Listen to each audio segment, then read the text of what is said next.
যারা বাংলাকে খাটো করে ছোট করে অনুপ্রবেশকারীদের আঁতুড়ঘর বলে বাংলাকে আখ্যায়িত করেছিল বা বাংলাকে কালিমালিপ্ত করেছিল, 1 কোটি রোহিঙ্গা 1.5 কোটি রোহিঙ্গা বাদ যাবে, 1.5 কোটি বাংলাদেশি থাকে, তাদের তথ্য কার্যত ইলেকশন কমিশনারই এসআইআরই খারিজ করে দিয়েছে।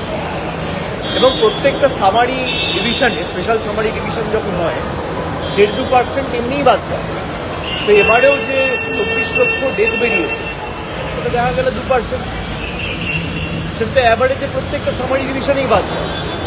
এবার নো ম্যাপিং যে কেসগুলো, হয়তো কেউ রাজ্য থেকে বাইরে গেছে, কেউ অন্য জায়গায় শিফট করেছে, কাউকে ট্রেস করে পাওয়া যাচ্ছে না, তো এই যে কেসগুলো রয়েছে এগুলো ক্লেম অ্যান্ড অবজেকশন পিরিয়ডে ক্লেম ফাইল করা হবে, তার পরবর্তীকালে হিয়ারিং হবে, তারপরে ফাইনাল লিস্টে তার নাম থাকবে কি না থাকবে সে হিয়ারিংয়ের বেসিসে তার নাম প্রকাশিত হবে ফাইনাল লিস্টে।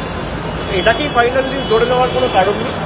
তবে যে উদ্দেশ্য নিয়ে বিজেপি তাদের সহকারী সংস্থা নির্বাচন কমিশনকে কাজে লাগিয়ে বাংলায় এসআইআর করতে চেয়েছিল, তারা মুখ টুকরে পড়েছে এবং তাদের ষড়যন্ত্র সর্বতভাবে ব্যর্থ।